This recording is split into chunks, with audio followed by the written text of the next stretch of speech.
ಮೇಕೆದಾಟು ವಿಚಾರದಲ್ಲಿ ಮತ್ತೆ ಕರ್ನಾಟಕ ತಮಿಳುನಾಡು ಕಿತ್ತಾಟ. ಕೇಂದ್ರದ ಹೇಳಿಕೆಯಿಂದ ತಮಿಳುನಾಡಿಗೆ ಶಾಕ್. ಒಂದೆಡೆ ಕರ್ನಾಟಕದಲ್ಲಿ ಮೇಕೆದಾಟು ಯೋಜನೆಗೆ ವೇಗ ನೀಡಬೇಕು ಎಂಬ ಒತ್ತಾಯ ಹೆಚ್ಚಾಗುತ್ತಿದ್ದರೆ, ಮತ್ತೊಂದು ಕಡೆ ತಮಿಳುನಾಡು ಸರ್ಕಾರ ಯೋಜನೆಗೆ ತೀವ್ರ ವಿರೋಧ ವ್ಯಕ್ತಪಡಿಸುತ್ತಿದೆ.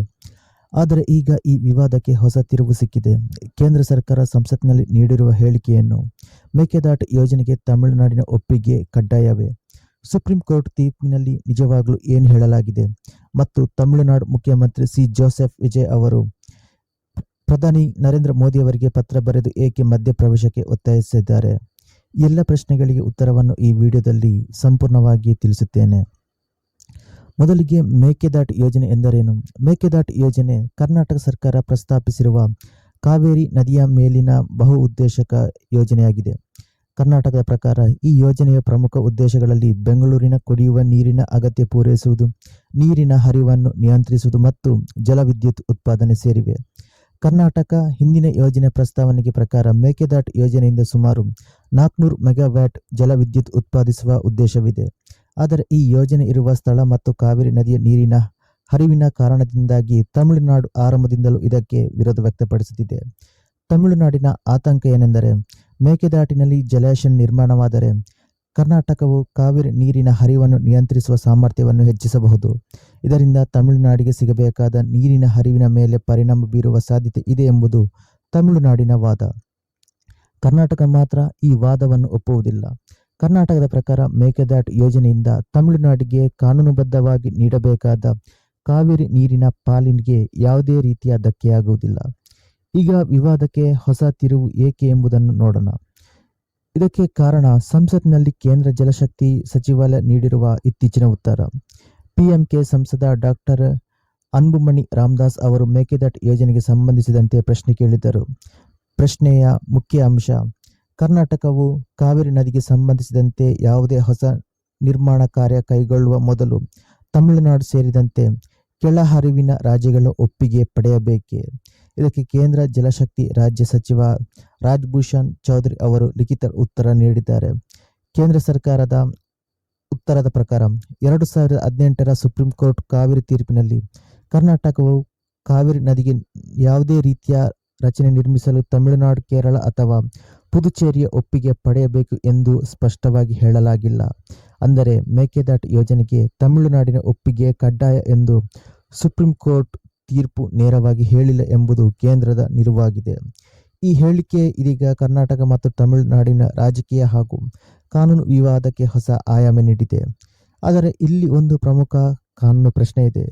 ಕೇಂದ್ರ ಸರ್ಕಾರದ ಹೇಳಿಕೆಯನ್ನು ನೋಡಿದ ತಕ್ಷಣ ಹಾಗಾದರೆ ಕರ್ನಾಟಕ ಈಗಲೇ ಮೇಕೆದಾಟು ಅಣೆಕಟ್ಟು ಕಟ್ಟಬಹುದೇ ಎಂಬ ಪ್ರಶ್ನೆ ಉದ್ಭವಿಸುತ್ತದೆ. ಉತ್ತರ ಇಲ್ಲ. ಕೇಂದ್ರದ ಈ ಹೇಳಿಕೆಯನ್ನು ಮೇಕೆದಾಟು ಯೋಜನೆಗೆ ಎಲ್ಲ ಅನುಮತಿಗಳು ಸಿಕ್ಕಿವೆ ಎಂದು ಅರ್ಥೈಸಲು ಸಾಧ್ಯವಿಲ್ಲ. ವಾಸ್ತವವಾಗಿ ಯೋಜನೆ ಇನ್ನೂ ಹಲವು ತಾಂತ್ರಿಕ ಮತ್ತು ನಿಯಂತ್ರಣಾತ್ಮಕ ಹಂತಗಳನ್ನು ದಾಟಬೇಕಾಗಿದೆ. ಮೇಕೆದಾಟು ಯೋಜನೆಗೆ ಡಿಪಿಆರ್ ಅಂದರೆ ಡಿಟೈಲ್ಡ್ ಪ್ರಾಜೆಕ್ಟ್ ರಿಪೋರ್ಟ್ ವಿಚಾರದಲ್ಲಿ ಕೇಂದ್ರ ಜಲ ಆಯೋಗ, ಕಾವೇರಿ ನೀರು ನಿರ್ವಹಣಾ ಪ್ರಾಧಿಕಾರ ಸೇರಿದಂತೆ ಸಂಬಂಧಿತ ಸಂಸ್ಥೆಗಳ ಪಾತ್ರ ಪ್ರಮುಖವಾಗಿವೆ. ಹಾಗಾದರೆ ತಮಿಳುನಾಡು ಸರ್ಕಾರದ ವಾದವೇನು? ಕೇಂದ್ರದ ಈ ಹೇಳಿಕೆಯನ್ನು ತಮಿಳುನಾಡು ಮುಖ್ಯಮಂತ್ರಿ ಜೋಸೆಫ್ ವಿಜಯ್ ತೀವ್ರವಾಗಿ ವಿರೋಧಿಸಿದ್ದಾರೆ. ಅವರು ಪ್ರಧಾನಿ ನರೇಂದ್ರ ಮೋದಿ ಅವರಿಗೆ ಪತ್ರ ಬರೆದು ಮೇಕೆದಾಟು ಯೋಜನೆ ವಿಚಾರದಲ್ಲಿ ಕೇಂದ್ರ ಸರ್ಕಾರ ತಕ್ಷಣ ಮಧ್ಯಪ್ರವೇಶಿಸಬೇಕು ಎಂದು ಒತ್ತಾಯಿಸುತ್ತಿದ್ದಾರೆ. ತಮಿಳುನಾಡಿನ ವಾದದ ಪ್ರಕಾರ ಕಾವೇರಿ ನದಿ ನೀರು ಅಂತಾರಾಜ್ಯ ನದಿಯಾಗಿರುವುದರಿಂದ ಒಂದು ರಾಜ್ಯ ಕೈಗೊಳ್ಳುವ ಯೋಜನೆ ಕೆಳಹರಿವಿನ ರಾಜ್ಯದ ಹಕ್ಕುಗಳ ಮೇಲೆ ಪರಿಣಾಮ ಬೀರಬಾರದು.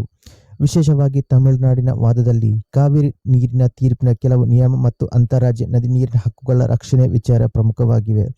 ತಮಿಳುನಾಡಿನ ಪ್ರಕಾರ ಮೇಕೆದಾಟು ಯೋಜನೆಯಿಂದ ಕಾವೇರಿ ನೀರಿನ ಹರಿವು ನಿಯಂತ್ರಿಸುವ ಸಾಧ್ಯತೆ ಇರುವುದರಿಂದ ಯೋಜನೆಗೆ ಮುಂದುವರಿಯುವ ಮೊದಲು ಸಹ ಜಲಾನಯನ ರಾಜ್ಯಗಳ ಹಕ್ಕುಗಳನ್ನು ಪರಿಗಣಿಸಬೇಕು. ತಮಿಳುನಾಡಿನ ಪ್ರಧಾನಿಗೆ ಏನು ಮನವಿ ಮಾಡಿದ್ದಾರೆ ಅಂತ ನೋಡೋದಾದ್ರೆ, ತಮಿಳುನಾಡು ಮುಖ್ಯಮಂತ್ರಿ ಪ್ರಧಾನಿ ಮೋದಿ ಅವರನ್ನು ಉದ್ದೇಶಿಸಿ ಕರ್ನಾಟಕ ಸಲ್ಲಿಸಿರುವ ಮೇಕೆದಾಟು ಯೋಜನೆಯ ಡಿಪಿಆರ್ಗೆ ಯಾವುದೇ ರೀತಿಯ ಅನುಮತಿ ನೀಡಬಾರದು. ಕೇಂದ್ರ ಜಲಶಕ್ತಿ ಸಚಿವಾಲಯ ಮತ್ತು ಕೇಂದ್ರ ಜಲ ಆಯೋಗ ಸೂಕ್ತ ನಿರ್ದೇಶನ ನೀಡಬೇಕು ಮತ್ತು ತಮಿಳುನಾಡಿಗೆ ಕಾವೇರಿ ನೀರಿನ ಹಕ್ಕುಗಳಿಗೆ ಧಕ್ಕೆಯಾಗುವ ಯಾವುದೇ ಕ್ರಮಗಳನ್ನು ಕೈಗೊಳ್ಳದಂತೆ ನೋಡಿಕೊಳ್ಳಲು ಮನವಿ ಮಾಡಿದ್ದಾರೆ. ಆದರೆ ಕರ್ನಾಟಕದ ವಾದವೇನು? ಕರ್ನಾಟಕ ವಾದದ ಪ್ರಕಾರ ಮೇಕೆದಾಟು ಯೋಜನೆಯ ಉದ್ದೇಶ ತಮಿಳುನಾಡಿಗೆ ಸಿಗಬೇಕಾದ ನೀರನ್ನು ತಡೆಯುವುದಲ್ಲ, ಬದಲಾಗಿ ಕಾವೇರಿ ಜಲಮಂಡಳಿ ಮತ್ತು ಸುಪ್ರೀಂ ಕೋರ್ಟ್ ನಿಗದಿಪಡಿಸಿರುವ ನೀರಿನ ಹಂಚಿಕೆ ನಿಯಮಗಳನ್ನು ಪಾಲಿಸುತ್ತಲೇ ಬೆಂಗಳೂರಿನ ಕುಡಿಯುವ ನೀರಿನ ಅಗತ್ಯವನ್ನು ಪೂರೈಸಲು ಮತ್ತು ಜಲವಿದ್ಯುತ್ ಉತ್ಪಾದಿಸಲು ಯೋಜನೆಯನ್ನು ರೂಪಿಸಲಾಗಿದೆ. ಕರ್ನಾಟಕದ ಪ್ರಕಾರ ಮೇಕೆದಾಟು ಯೋಜನೆಯು ಬ್ಯಾಲೆನ್ಸಿಂಗ್ ರಿಸರ್ವಾಯರ್ ಆಗಿ ಕಾರ್ಯನಿರ್ವಹಿಸಲಿದ್ದು, ಕಾವೇರಿ ನೀರಿನ ಹಂಚಿಕೆ ವ್ಯವಸ್ಥೆಯನ್ನು ಉಲ್ಲಂಘಿಸುವ ಉದ್ದೇಶ ಹೊಂದಿಲ್ಲ. ಹೀಗಾಗಿ ಕರ್ನಾಟಕದ ಪ್ರಶ್ನೆ ಏನಂದರೆ, ನಮಗೆ ನ್ಯಾಯಾಲಯ ನಿಗದಿಪಡಿಸಿರುವ ನೀರಿನ ಪಾಲಿನೊಳಗೆ ನೀರನ್ನು ಬಳಸುವ ಹಕ್ಕು ಇಲ್ಲವೇ? ಇದೇ ಈ ಸಂಪೂರ್ಣ ವಿವಾದ ಪ್ರಮುಖ ಕಾನೂನು ಹಾಗೂ ರಾಜಕೀಯ ಅಂಶವಾಗಿದೆ. ಇನ್ನು 2018ರ ಸುಪ್ರೀಂ ಕೋರ್ಟ್ ತೀರ್ಪಿನ ಮಹತ್ವವೇನು ಅಂತ ನೋಡೋದಾದರೆ, 2018ರಲ್ಲಿ ಸುಪ್ರೀಂ ಕೋರ್ಟ್ ಕಾವೇರಿ ನೀರು ವಿವಾದ ಅಂತಿಮ ತೀರ್ಪಿನಲ್ಲಿ ಕಾವೇರಿ ನೀರಿನ ಹಂಚಿಕೆಯಲ್ಲಿ ಹಲವು ಬದಲಾವಣೆಗಳನ್ನು ಮಾಡಿತು. ಆ ತೀರ್ಪಿನಲ್ಲಿ ಕಾವೇರಿ ಜಲಾಶಯ ಪ್ರದೇಶದ ರಾಜ್ಯಗಳು ತಮ್ಮ ಗಡಿಯೊಳಗಿನ ನೀರಿನ ಬಳಕೆಯನ್ನು ನಿಯಂತ್ರಿಸುವ ಅಧಿಕಾರವನ್ನು ಹೊಂದಿವೆ ಎಂಬ ಅಂಶವನ್ನು ಉಲ್ಲೇಖಿಸಲಾಗಿದೆ.